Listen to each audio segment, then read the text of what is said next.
What's the meaning of argument?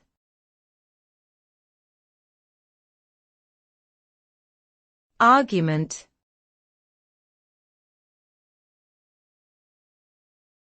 Argument.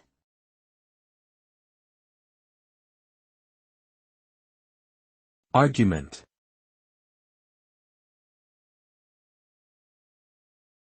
Argument.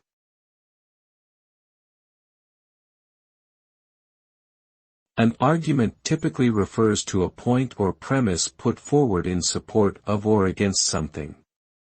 It is used to persuade others to accept a certain position or viewpoint.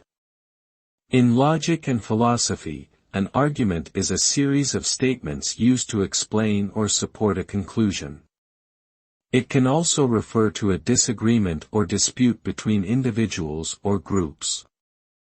In programming, arguments are values passed into a function or subroutine for processing.